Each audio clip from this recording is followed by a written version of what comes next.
Sud Radio, le 10h midi, mettez-vous d'accord, Valérie Expert. Bonjour à toutes et à tous, mercredi 10 septembre, nous allons nous mettre d'accord, c'est certain, en tout cas nous, le gouvernement peut-être pas, mais nous mettrons d'accord. Sophie de Menton, chef d'entreprise, présidente du mouvement éthique, Frédéric Fougera, bonjour, président. Bonjour Sophie. Bonjour. Président de Tenkan Paris, et vous avez publié Anthologie de la com aux éditions Bréal Studirama. Mehdi Raïch, bonjour, vous êtes Valérie. Analyste politique, et Jean-Pierre Denis, journaliste, écrivain, et j'encourage tout le monde à s'abonner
Sud Radio, le 10h midi, mettez-vous d'accord, Valérie Expert. Le 10h midi avec vous autour de Sophie de Menton, Frédéric Fougera, Mehdi Raïch et Jean-Pierre Denis. Évidemment, l'actualité est dominée par ce mouvement du 10 septembre et par les exactions qui sont commises depuis ce matin. Alors, est-ce que ce mouvement, on en parlait tout à l'heure, a perdu de son sens depuis qu'il a été récupéré politiquement? Allez-vous y participer? 0826 300 300, on vous attend sur Sud Radio. Est-ce que vous allez aujourd'hui, vous, d'une certaine manière, manifester ou en tout cas prendre certaines mesures comme ne pas payer avec votre carte bancaire? Corinne est en ligne avec nous. Bonjour Corinne, vous nous appelez de Bayonne. Oui, bonjour. Bonjour, alors... Oui, alors moi je participe, effectivement je paye tout en espèces. J'ai décidé de suivre un peu ce qui était prévu depuis le début. Maintenant je sais que chez moi il y a eu quelques ronds-points qui ont essayé d'être bloqués, qui ont été débloqués assez rapidement par la police. Ils étaient déjà sur le... Voilà, donc c'est vrai que après il y a des manifestations cet après-midi, donc je sais pas trop si je vais y aller, mais moi j'aimais bien justement l'idée de base qui était de ne pas consommer. Alors on sait que ça va rien changer, enfin drastiquement, c'est très symbolique. Mais je trouvais que l'idée était bonne parce que je pense qu'il faut trouver d'autres façons d'exprimer notre colère que d'aller manifester. On a bien vu que ça ne servait pas à grand-chose. Pourquoi vous êtes en colère, vous, Corinne ? Oh là là, pour tellement de raisons. Moi, je suis en colère depuis les Gilets jaunes. Donc, c'est pour vous dire, ça remonte. Qu'est-ce que vous faites dans la vie ? Alors, je suis dans l'immobilier. D'accord. Donc, ce qui n'est pas facile. Mais par contre, pour être très honnête, j'ai 53 ans. Ça fait 1 an que je cherche du travail et je ne trouve pas de travail. C'est-à-dire que je n'ai que des refus. C'est pas en bloquant que vous allez en trouver. Comment ? C'est pas en bloquant la France qu'on va en trouver plus facilement. Non, mais ça, on est d'accord. Alors, moi, je vous dis, je suis pas d'accord pour... Enfin, si.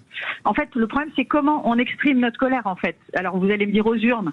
On l'a fait aux élections législatives, on a vu le résultat. Donc, moi, je fais partie de ces gens. J'ai toujours voté. La politique, c'est quelque chose qui m'intéresse vraiment. Et je m'y... Enfin, voilà. Mais je n'irai plus voter. Parce que j'irai voter au municipal. Mais par contre, pour les autres élections, je n'irai plus voter. Et mon compagnon, pareil. Mon compagnon est prof. Je connais beaucoup de profs.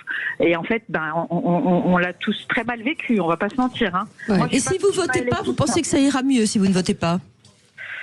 Alors non, mais c'est juste que je l'ai vraiment, je l'ai vraiment mal vécu. Donc comment faire ? Ouais. Voilà, vous sentez que ça changera rien. Le fait, alors Mehdi, j'ai une question sur ça justement. Mehdi Raïch. Bonjour madame. Oui. Vous sentez-vous dégoûté par le vote, le fait que vous ne vous sentiez pas représenté? Est-ce qu'il y a un abandon démocratique Totalement. Et pourtant, je vous dis, moi, je vote depuis que je peux voter. C'est quelque chose. Enfin, j'ai même fait des campagnes, etc. Enfin, pour à certaines occasions. Mais là, ça m'a dégoûté. Enfin, je crois que ça a fini. Enfin, moi, je suis dégoûtée de Macron depuis le début, en fait. Bon, alors, ça, c'est mon choix à moi. Mais là, pour le coup, ça nous a terminé. Le fait qu'il n'ait pas respecté le vote. Et je vous dis, je suis pas une LFiste, etc. Mais voilà, le fait est qu'il y a eu des résultats. Et puis alors là, avec le Premier ministre, alors là, c'est l'apothéose, on va dire. Vraiment, il ne lâchera pas jusqu'au bout. Qui aurait dû nommer comme Premier ministre, d'après vous ?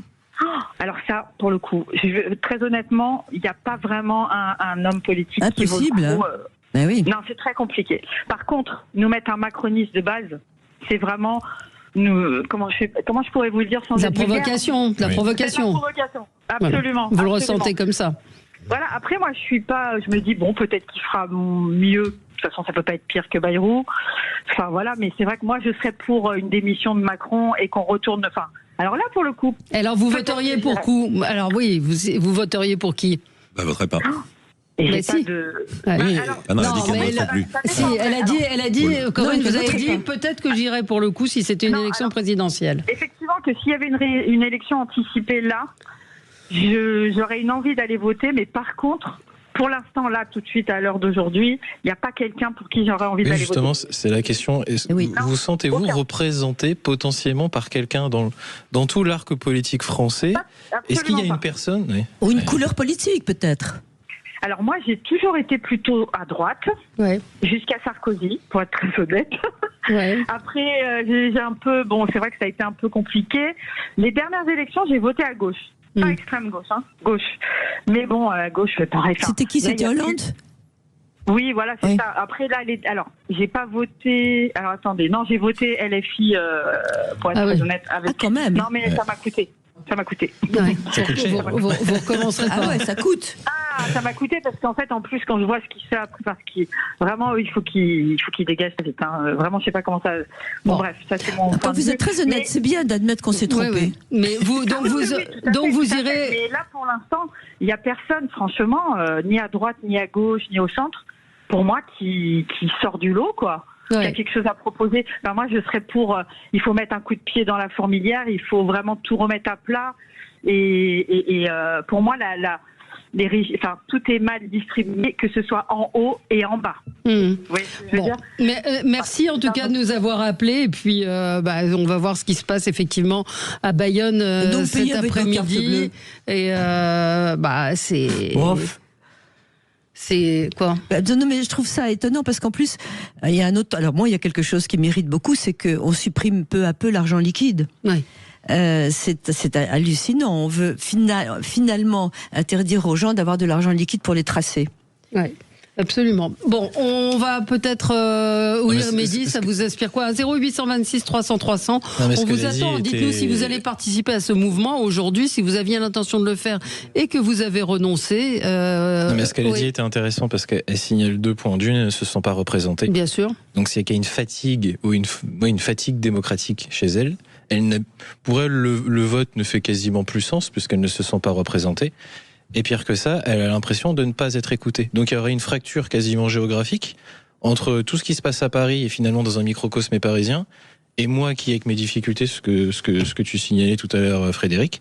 Donc c'est que le problème est bien plus profond que la crise institutionnelle ou la crise politique. On le sait, on a une crise de société démocratique et tout l'Occident en plus. Chez les Français. Mais c'est une fatigue qui est très difficile à résoudre, mais dont elle dit quand même qu'elle peut être résolue par une élection présidentielle. C'est-à-dire, elle dit à la fois, j'irai plus jamais voter, mais si c'est une élection présidentielle, j'irai quand même. Mais par contre, j'ai personne qui me représente. Et en fait, on sait très bien qu'on est formé par cette culture présidentialiste de la Ve République qui fait qu'on attend d'une élection présidentielle... Alors, soit un sauveur, soit une réponse quand même à une crise et une possibilité de sortir d'une impasse. Ouais.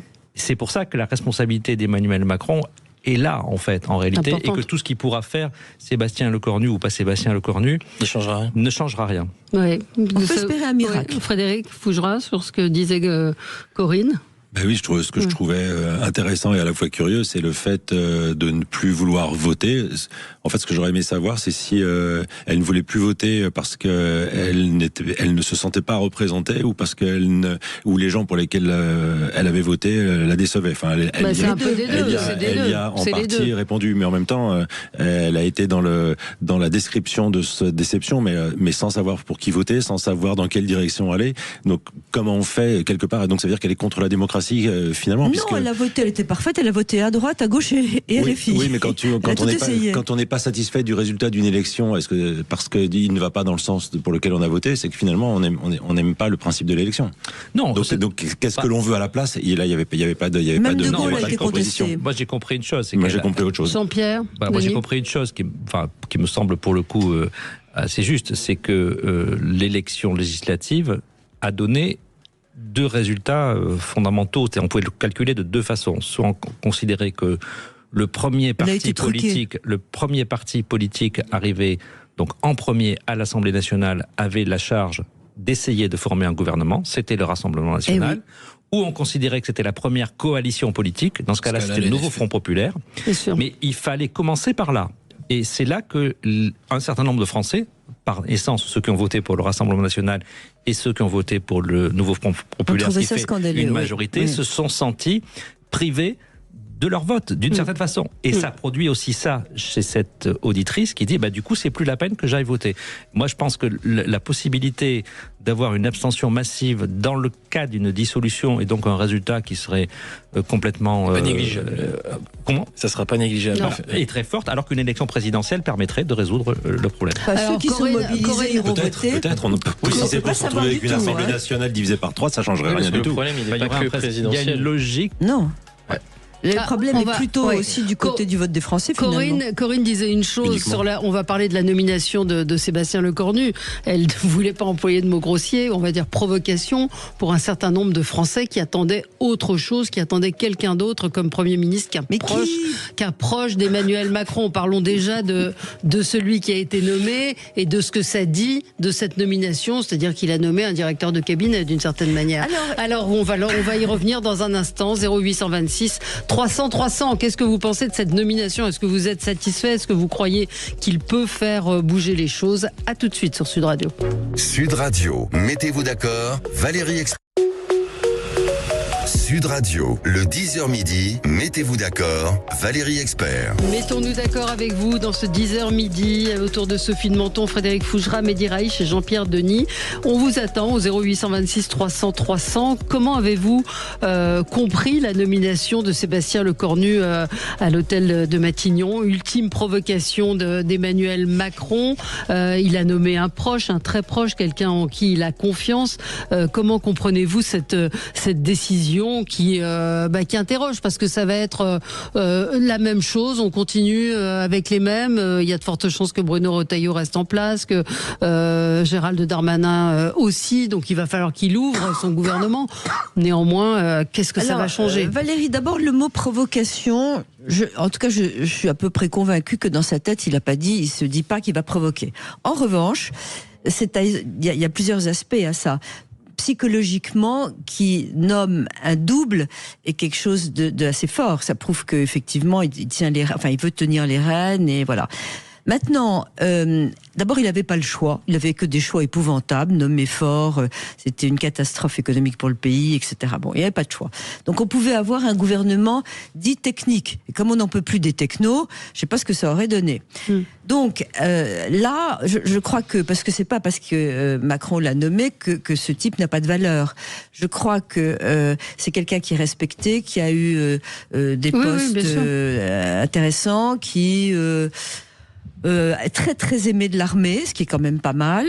C'est aussi important parce que dans un pays qui est un peu insurrectionnel, il a l'armée derrière lui, le Premier ministre. Ça joue aussi.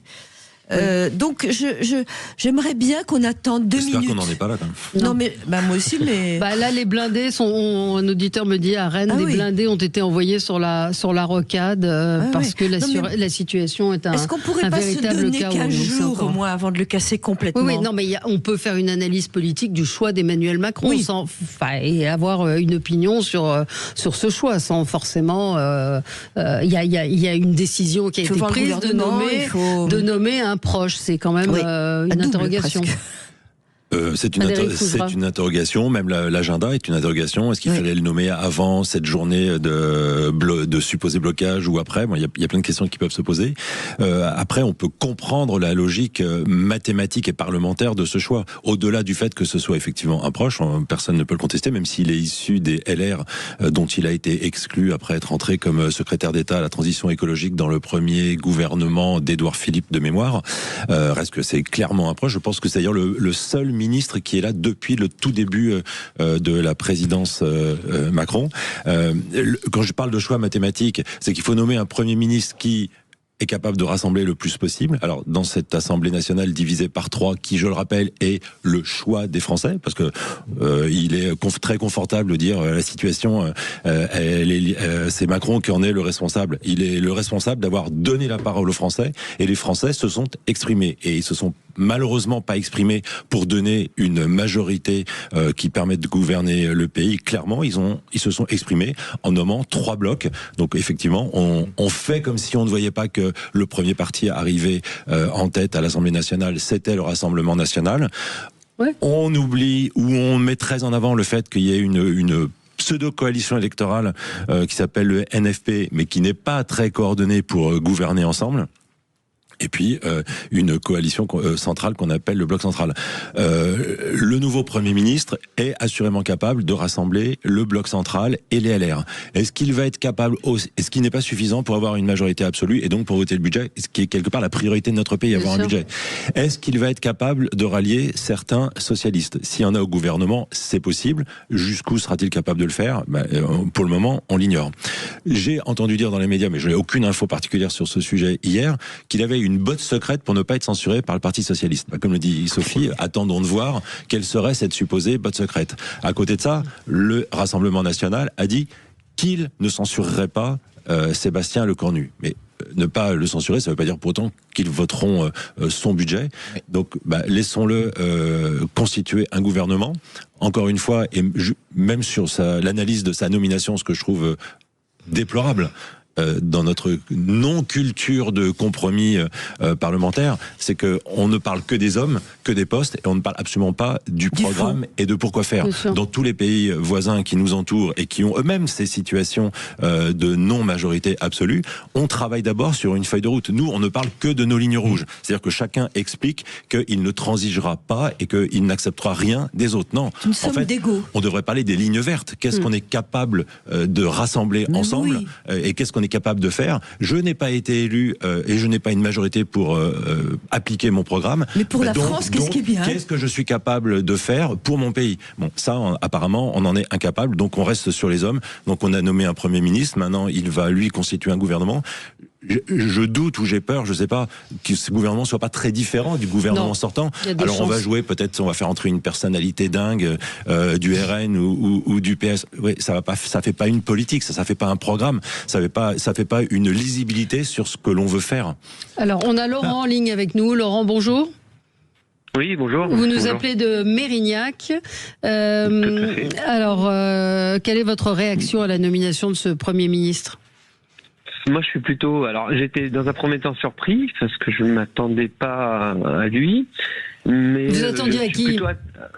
J'étais plutôt parti sur les Edmond Pivet, parce que je trouvais que ça faisait quelque chose de plutôt étonnant. Et puis, de par son passé, et puis son engagement, et puis elle a fait ses preuves au perchoir.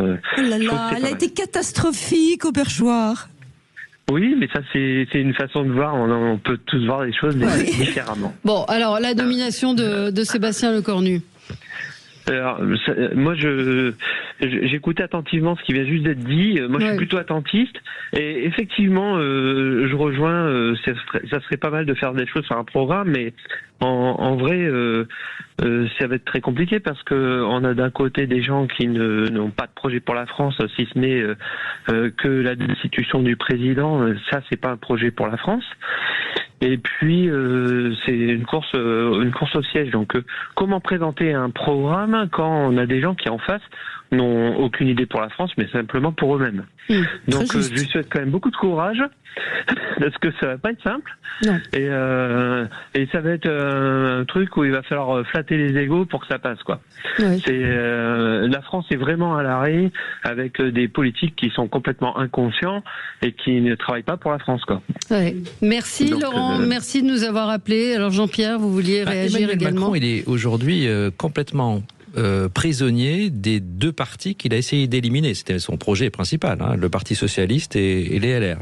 Donc il est tributaire de leur capacité de s'entendre et de trouver effectivement des lignes vertes. Et pour cela, il y a effectivement la méthode belge ou néerlandaise ou allemande. Alors on peut inventer plein de mots, facilitateur, négociateur, explorateur. Vous savez, les Belges, ils ont tout un vocabulaire plein de nuances. On a parlé, il me semble, de facilitateur. Oui, et c'était assez juste.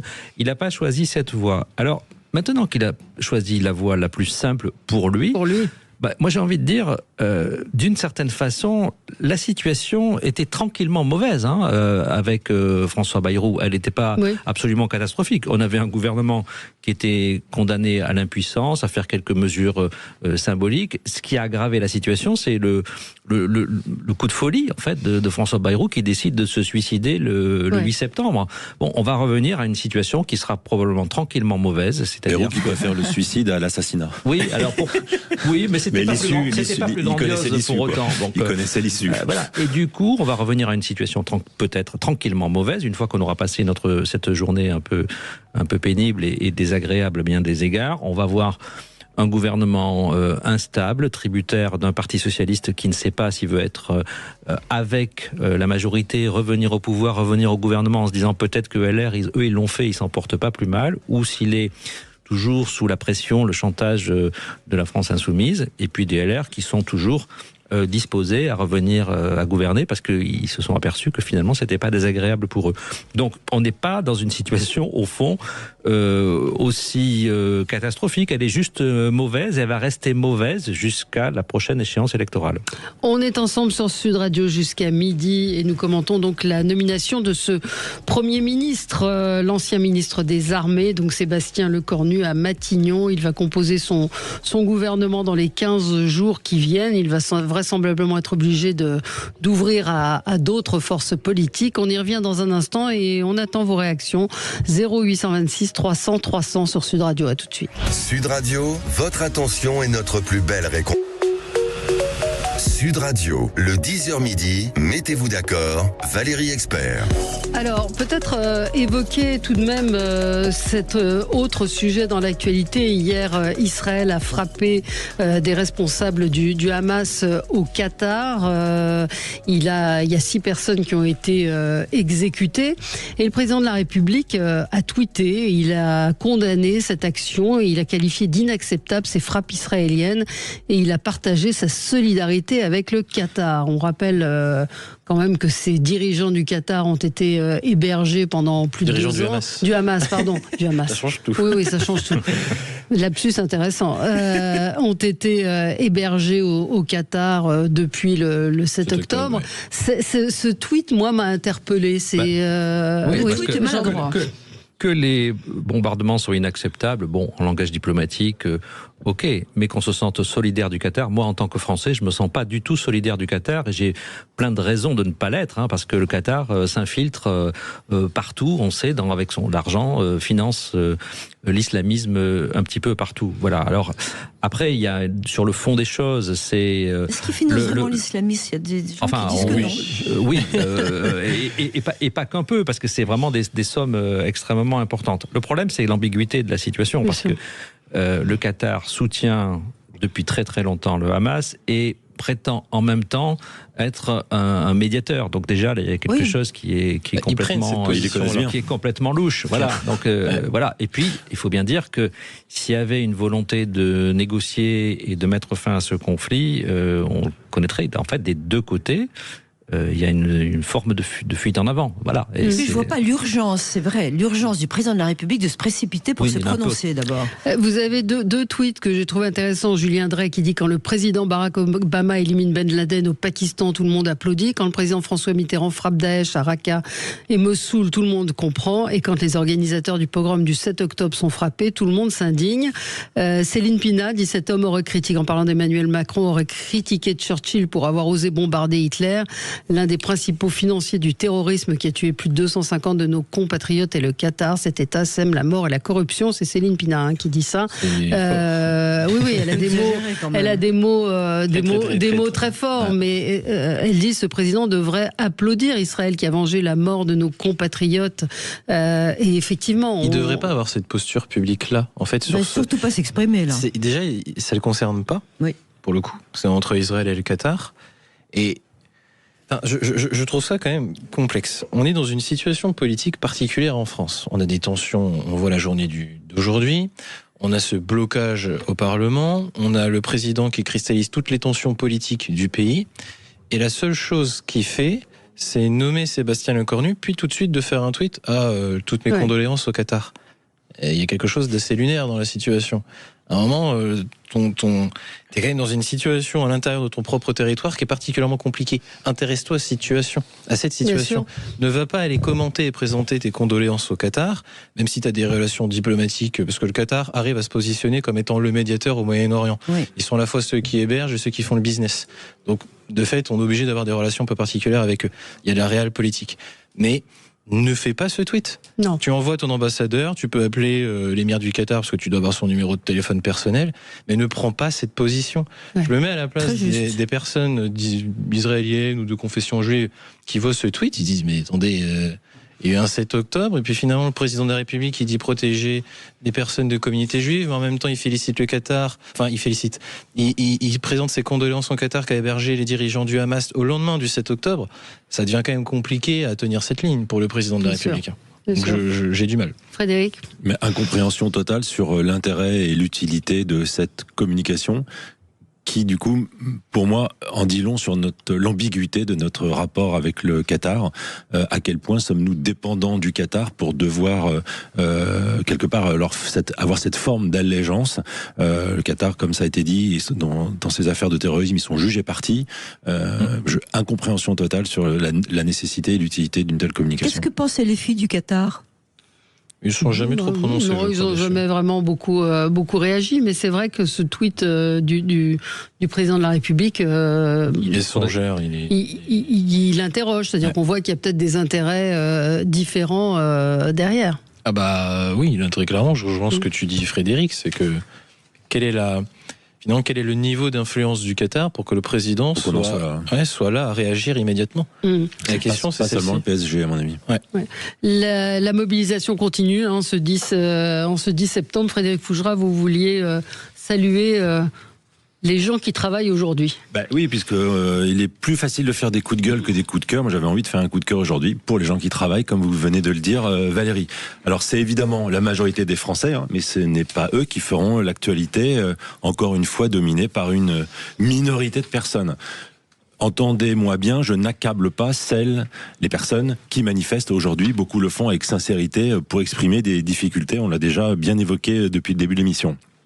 Et je les distingue des personnes, de celles et ceux qui récupèrent ou instrumentalisent ce mouvement, qui du coup peut-être d'ailleurs vont un peu faire dégrader ce mouvement, voire celles qui le manipulent ou l'orchestrent depuis l'étranger. Mon coup de cœur va donc à la majorité silencieuse, à cette majorité silencieuse dont on ne parle pas. Ce sont les personnes qui n'ont pas la garantie de l'emploi et qui ne peuvent pas se permettre de ne pas travailler. Ce sont les commerçants qui peuvent voir périr leurs marchandises, les artisans qui doivent payer leurs taxes et leurs impôts. Ce sont les professions médicales qui doivent soigner aujourd'hui et qui ne vont pas arrêter de soigner. Ce sont les petits chefs d'entreprise qui doivent boucler leur budget pour payer leurs salariés. Les agriculteurs qui doivent nourrir, soigner leur bétail. Les forces de l'ordre aussi qui doivent garantir notre sécurité et à qui, pour le coup, on impose aujourd'hui de travailler plus. Voilà, c'est à toutes ces personnes auxquelles je voulais adresser mon coup de cœur. Et quand je pense aux forces de l'ordre, je pense aussi au ministre de l'Intérieur qui peut-être aujourd'hui joue un peu son poste, puisqu'en fonction de la gestion des événements, peut-être va-t-il être glorifié ou alors sacrifié dans le futur gouvernement. Il y a déjà 300 interpellations, je crois, ce matin. 300. Ouais. Donc, visiblement, 80 000 policiers sur le terrain. Mais effectivement, il y a cette majorité silencieuse qui malgré tout, Sophie, continue de travailler. J'imagine que ça vous êtes d'accord avec ce coup de cœur ? Évidemment. Oui. Évidemment, et je crois que la majorité silencieuse est beaucoup plus importante qu'on ne le croit. On attache beaucoup d'importance effectivement à ceux qui s'agitent, mais il y a beaucoup de Français d'ailleurs qui éteignent la télévision, la radio, qui lisent plus les journaux, qui en ont marre. On en rencontre partout. Oui, sur Mehdi, je suis parfaitement d'accord avec ce qu'a dit Frédéric. Je rejoins aussi le propos de Sophie. La majorité silencieuse est, à mon sens, c'est une majorité. Oui. Comme son nom l'indique. Qui a pour défaut d'être silencieuse. Qui a le défaut d'être silencieuse. Comme les 4 millions de patrons qui commencent à en avoir marre. Hein. Oui, ça aussi c'est un sujet donc il faudra aborder. Un vrai sujet, 4 millions de patrons. Mais oui, je rejoins ce qu'a dit Frédéric. Et je pense qu'aujourd'hui, le travail n'est pas assez mis en avant. On a même une difficulté à... Je pense par exemple aux chefs d'entreprise, mais tout ce qui est entrepreneuriat, tout ce qui est la création d'entreprise. Aujourd'hui, on est en train de se tirer des balles dans le pied à ce niveau. Et le fait de mettre en avant le travail, qui est pour moi une très belle valeur, il faut absolument travailler. Le travail, c'est aussi l'émancipation. Aujourd'hui, c'est pas forcément une valeur cardinale en France. Ouais. Donc c'est un sentiment que beaucoup de Français doivent partager. Vous voyez Valérie que Emmanuel Macron aurait dû vous appeler à Matignon. On est tous d'accord autour du micro. On s'est mis d'accord. Vous voyez, absolument. Si les députés faisaient un petit peu comme nous, grâce à vous, Eh ben voilà, on va les inviter. On va se retrouver tout de suite après le point sur l'information, point important évidemment pour faire un petit peu état de ce qui se passe partout en France. Est-ce que ce mouvement du 10 septembre a une certaine ampleur? Est-ce qu'il y a encore beaucoup d'altercations? On se retrouve tout de suite après et on reviendra avec vos coups de cœur et vos coups de gueule sur d'autres sujets d'actualité. À tout de suite. Sud Radio, mettez-vous d'accord, Valérie Expert. Et on est de retour avec vous pour ce 10h midi. À 10h30, on parlera de Masked Singer avec Gilles Gansman. Nous recevrons le producteur de cette émission. Finalement, on devrait peut-être tous être masqués. Ce serait peut-être pas plus mal.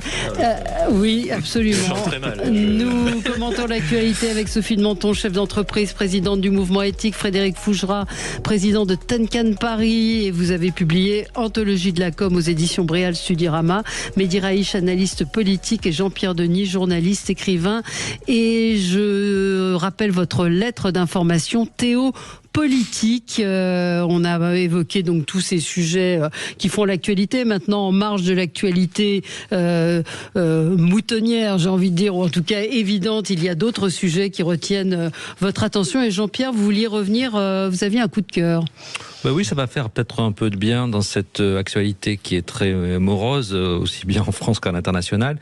Alors, c'est pas pour d'ailleurs tirer sur une ambulance qui est devenue un corbillard, en l'occurrence François Bayrou et l'affaire Bétarame, mais on critique souvent l'enseignement catholique. C'était un petit peu la mode autour de l'affaire Bétarame. Il y avait vraiment des problèmes, effectivement, les internats, les abus sexuels. Il y a aussi un autre procès qui est fait à l'enseignement catholique assez souvent. On dit que c'est un enseignement élitiste. Alors, c'est assez vrai d'ailleurs dans les grandes villes, mais c'est pas toujours vrai dans la réalité des choses. Est-ce que le mot est élitiste ou rigoureux Alors, on lui reproche d'être réservé aux catégories sociales favorisées. Donc j'ai envie de jeter un coup de projecteur sur un collège qui vient d'ouvrir à Marseille. Dans les quartiers nord de Marseille, un peu derrière le port, à peu près à 3 km au nord du Vieux-Port, par les jésuites, et qui est un collège qui va accueillir 40% de boursiers, qui va permettre une véritable mixité sociale, qui est placée au cœur d'une politique de rénovation urbaine. Et quand on reproche à l'enseignement catholique d'être trop au service des catégories favorisées, c'est simplement parce que historiquement il s'est installé dans les villes et que les villes sont devenues des ghettos de riches, et que, on le sait pas toujours, mais l'enseignement catholique ne peut pas ouvrir des nouvelles écoles, des nouvelles classes là où il le veut, alors que la demande est très très forte.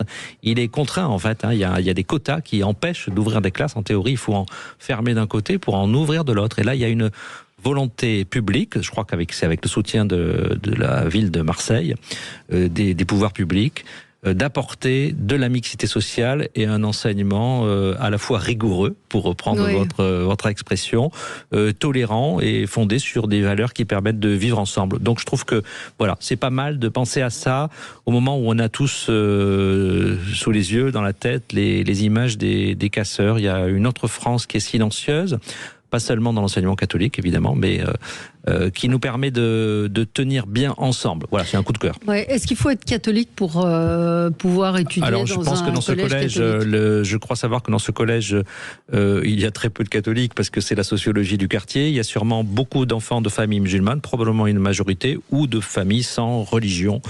Et tout ça va très bien se passer, j'en suis certain. Oui, Frédéric Fougera. Je voulais rebondir sur le propos de Jean-Pierre pour dire que grâce ou malgré François Bayrou, l'affaire Bétarame a été mise en lumière, et c'est l'affaire d'une école, c'est pas l'affaire des catholiques ou de l'école catholique de façon générale. Faut pas faire d'amalgame, ce qui n'a pas du tout été fait, on est bien d'accord.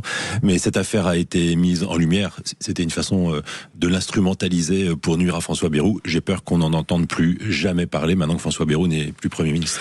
Je suis pas sûr de ça. Moi, je suis assez en désaccord avec lui quand il dit si je n'avais pas été Premier ministre, on n'aurait jamais parlé de cette affaire. J'ai dit malgré lui parce qu'il est, et en plus il a été extrêmement, je très maladroit, voire mauvais dans sa communication autour de ce sujet. Mais en tout cas, lui a été un prétexte et une arme.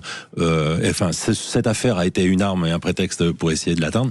J'ai peur qu'on n'en parle plus jamais. J'espère que les affaires se régleront, mais en tout cas, je pense que la lumière ne sera plus vraiment importante sur cette affaire. Il y a combien de temps ? De quoi? La Mataram, c'est combien de temps? Une vingtaine d'années. Oui, 20 un peu plus, oui. Un peu plus, même plus. Mais effectivement, l'enseignement catholique attire... la lumière, je dirais...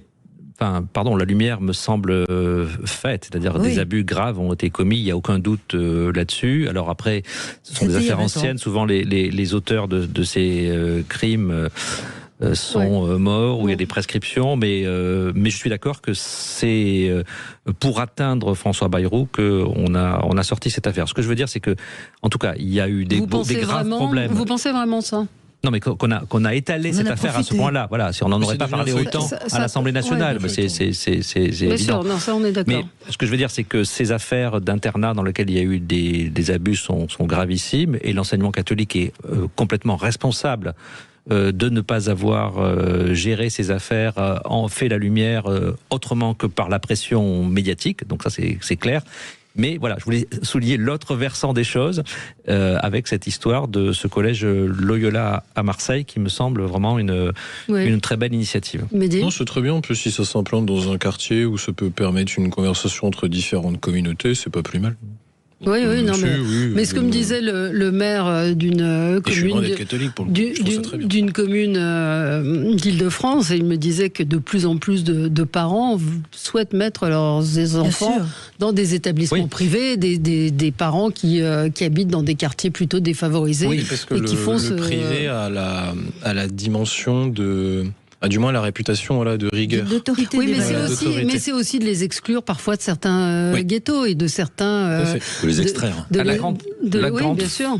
La grande force de l'enseignement catholique, c'est pas, de mon avis, qu'il est catholique, parce qu'en fait, il accueille des enfants généralement de familles sans religion, ou dans certains quartiers, notamment à Marseille, qui sont en majorité musulmans. La grande force de l'enseignement catholique, c'est sa capacité à accompagner les enfants, en fait, à faire un peu de sur-mesure. C'est pas le cas de tous les établissements, hein. Il y a des établissements élitistes qui virent les enfants qui n'arrivent pas à suivre le rythme, mais globalement, c'est la grande force de l'enseignement catholique. Ce que les parents ne savent pas, c'est qu'en fait, l'enseignement catholique n'a pas le droit, faut le souligner, n'a pas le droit d'ouvrir des établissements dans les quartiers défavorisés, puisqu'il est limité par des quotas. Il faudrait qu'il ferme les écoles existantes. Ça, c'est le grand problème de l'enseignement catholique. Il est très difficile d'ouvrir des classes. Et d'ailleurs, avec la diminution globale du nombre d'élèves, il sera lui aussi obligé d'enfermer. Sophie, coup de gueule? Oui, c'est inadmissible. C'est prouver les Parlez bien méfaits, dans le micro. Les méfaits de la France sur de nombreux points. Il y a Romainville. Romainville est une banlieue qui est près de Paris, qui vient d'accueillir un métro avec une prolongation de la ligne 11. Voilà.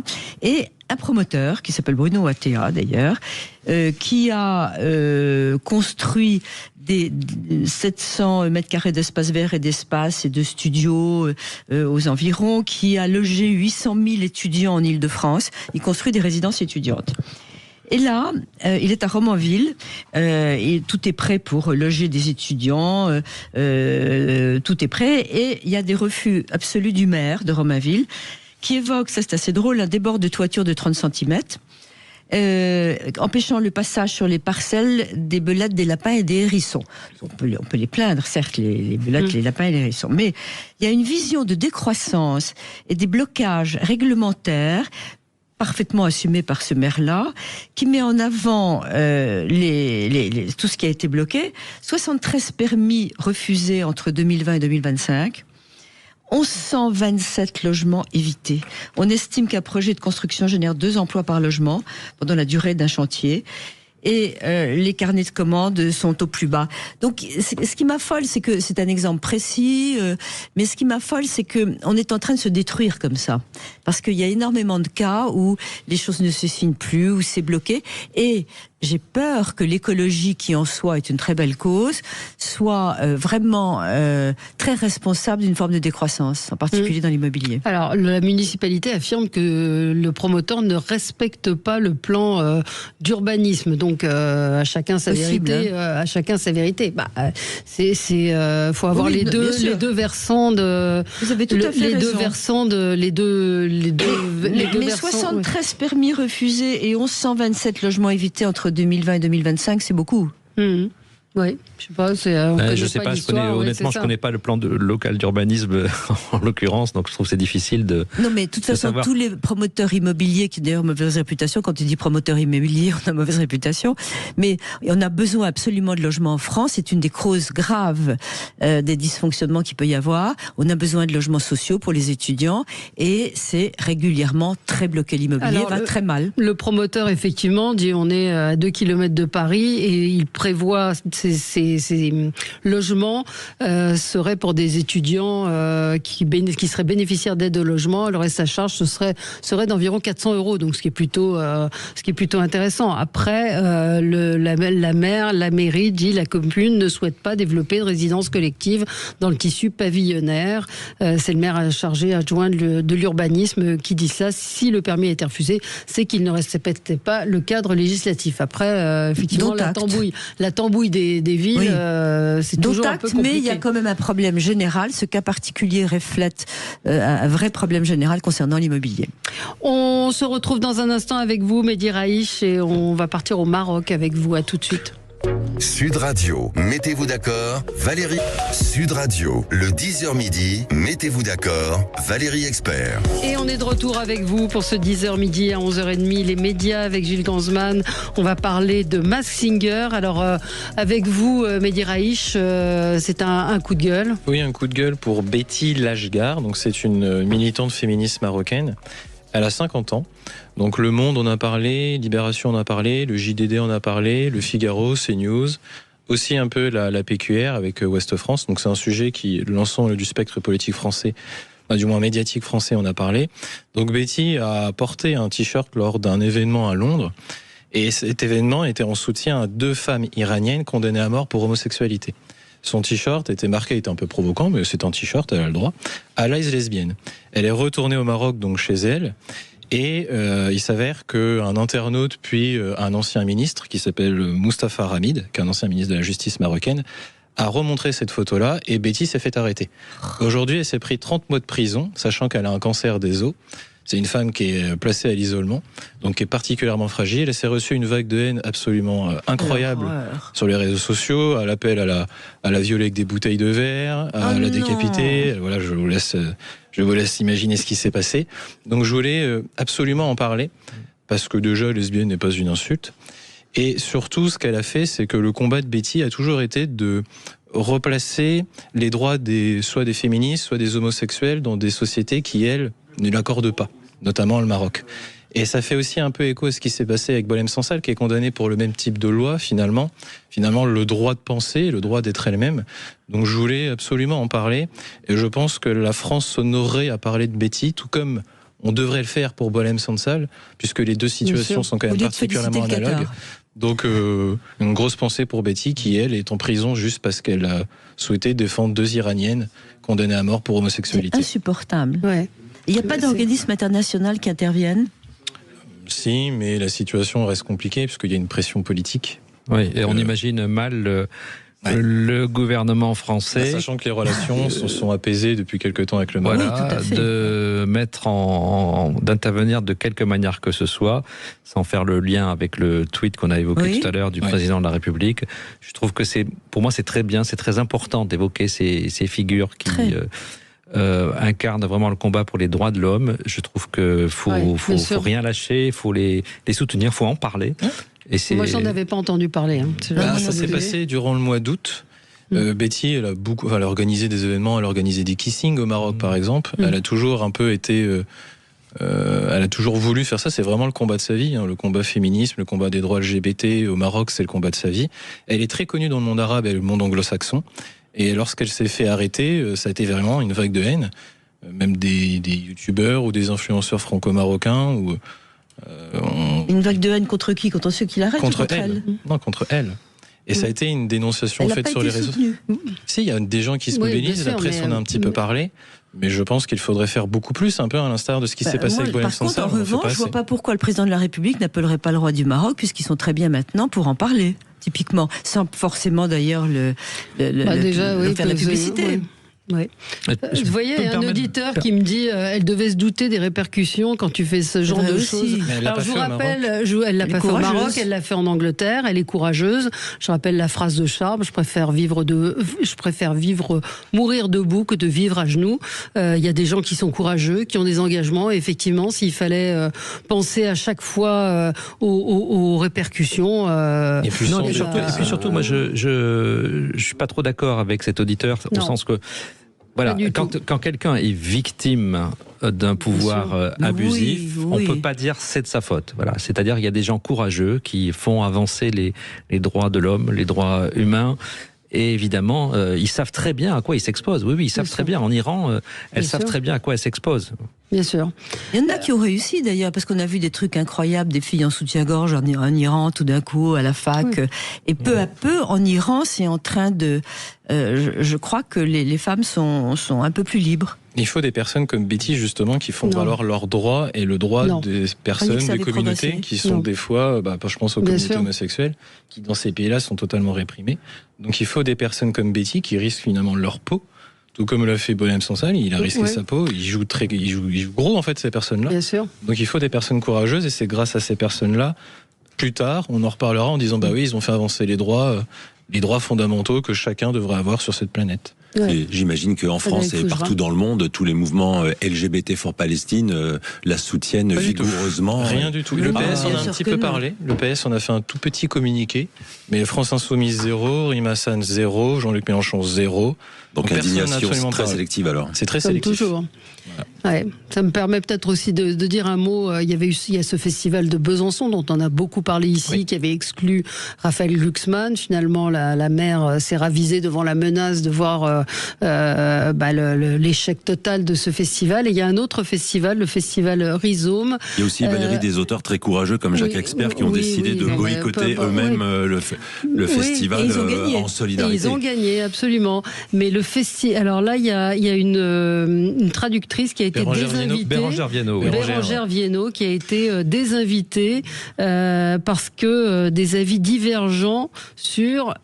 Écoutez bien, la Palestine.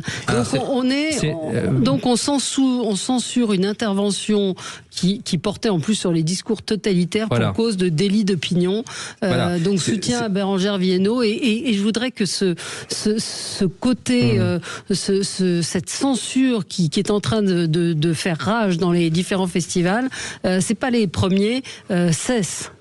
Non, mais on a eu une gauche qui s'est battue pendant des décennies pour la liberté d'expression, la liberté de penser, et qui se retrouve aujourd'hui du côté de la censure. C'est en effet à peine croyable, et c'est d'autant moins croyable, vous l'avez évoqué d'ailleurs, que cette traductrice a écrit par ailleurs un livre sur la langue de Trump. Absolument. Donc elle dénonce justement ces manipulations du langage et maintenant elle se trouve empêchée de s'exprimer, alors même que ses convictions sur le conflit israélo-palestinien n'ont absolument aucun rapport avec le sujet de la conférence et du débat auquel elle était invitée. Mais c'est pas la première fois, et ce sont des élus de gauche qui font, vous avez raison de le souligner, sont des élus de gauche, les communistes et les écologistes qui font pression pour que certaines personnalités ne soient pas invitées. Je suis sûr, mais il y a aussi une question de marché électoral derrière. Il y a aussi une question de marché électoral derrière. La maire de Besançon, c'est typiquement ça. C'est du cynisme politique.